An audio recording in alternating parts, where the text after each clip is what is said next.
Dhaloonni kun waa'ee farda kanaa gaafachuu qaba barbaachisaa taanaan beekta.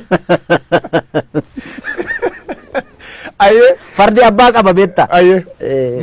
War Minilik leellisu ka fardi kasaati jedhu maal jettaan fardi kasaati inni fardumisaatiin dhufee. No inni calqaba harree yaabbatee dhufe. Gara Oromiyaa gaafa seenu seenaa jedhaa bara caaluu miti kan jedhu. Seenaan immoo rirmi nyaatu beekta. Seenaan seenaadha. Okay?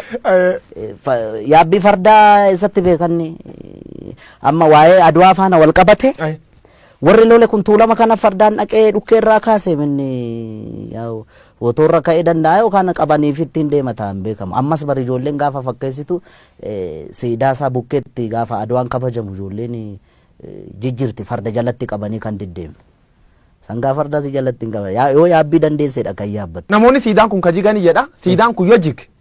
Fardi akka fardi ka Oromoo. Fardi kan Oromoo. Akkam tolcha. Farda akkamitti jigama. Akkam tolcha. Kajige yoo inni isaarraa jigsan malee. Okay gaa inni. Walumaa galattan fardi abbaaf deebi'uu qaba inni dhaloonni hin deeffata baay'ee. Anaaf sirratti hin ta'in malee inni waan hin oolle beekta waan amma Ameerikaa kana keessatti ta'aa jiru beektaami. Akkan. Biyya qaroomte biyya guddatte yakkamaa beeki. Akkan. Minilik siif yakkamaa moo yakkamaa? Oh my God. Oh my God. Ani inni gaa reeffaa miirammaa ekeraadhanni.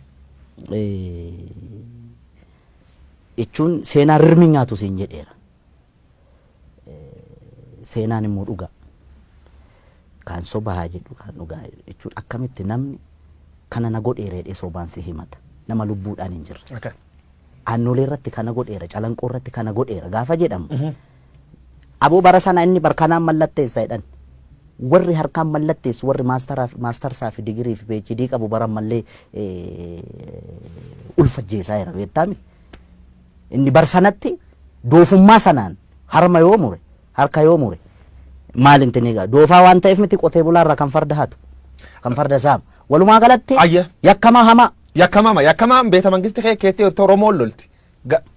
Wanniin isa kasiidaan isa beeta mangistu kan palaasi mootummaa keettaa sun akkamitti ilaaltate? Maltee fi wanni sun. Rifadheeraan. Maaliif seete tokkoffaa ekeraa achi keessatti yaadannoo ekeraayyuu gochuun sirrii miti nama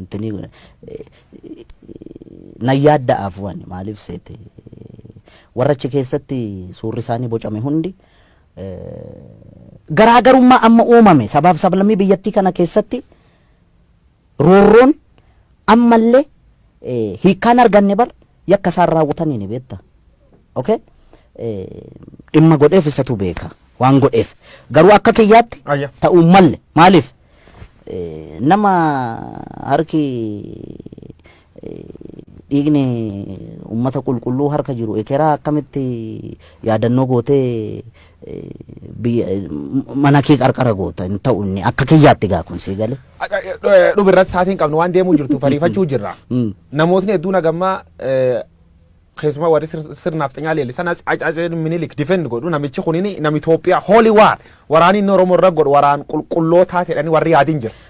Kanaaf deebiin kee maal? Qaamni miidhame immoo holy revenge jechuu danda'a beektaa. Isaan sirrii miti. An kannaan galle silaawoo isaan nabiyyii miti yookaan isaa Iyyesuusii miti. Namumaa miti. Ummanni yakki irratti raawwatame yakkamtoota jedhee malee sabni isaa lafarraa dhumuu qabaa hin jenne bar ummanni Oromoo yakkamtoota yaa amma laal biyya faranjii kanatti gurraachannaa luka dhiqan argiteetta warri adiinamu maal beeku abbootii isaanii yakka sana dalaga miti qaroomuun akkasii beeka wallaalummaatti itti taphataa bar. Odeeffannoo jajjabduu dhagaye dhoksatante jechuun nam mormatiin ragaa waan qabuuf jechuudha. Hacaaluu Hundeessaa jirraa maalan jirraa amma immoo ees jirti sirbeer qopheesse obba'uu jiraa jedhan. Istuudiyoo kee jiraachuu iyyuu qaba. Hin mormatiin. Ati na basaasita jechuudha. Sin basaas dhugamuudhaan tan callaa oni naa dhugamuudhaan. Dhuga. Garuu hin baane sirboota hedduu hojjechaa jira. Rakkoon qabu waan ka'uu hundaaf kadeebii ta'uu hedduu jira. Guyyaan itti bahu hin baha gaafa bahu. Istuudiyoo keessa dhaqxee kan hojii hojjechaa jiru yoo quba qabaatte. Akka bilisiginnaa birrii naan kennine akkamitti quba dhabde kanan qulqulleeffanne.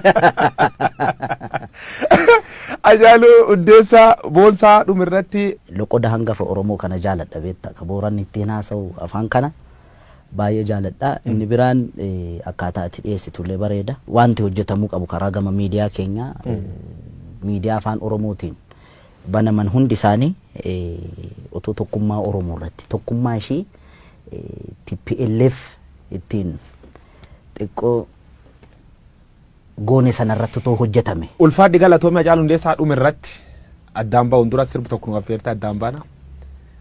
Sirba Hacaaluun nu affeer dhageen. Jirra jirra jirra jirra jirra jirra jirra jirra bullee barii arguuf garaa nu bal'isee yaanuyi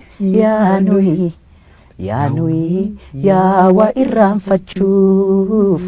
Yawa irraanfachuu sirba Hacaaluu Hundeessaa jirraan irraa gallaa Hacaaluu Hundeessaa artist Oromoo beekamaa jir maalan jir ees jirte sirba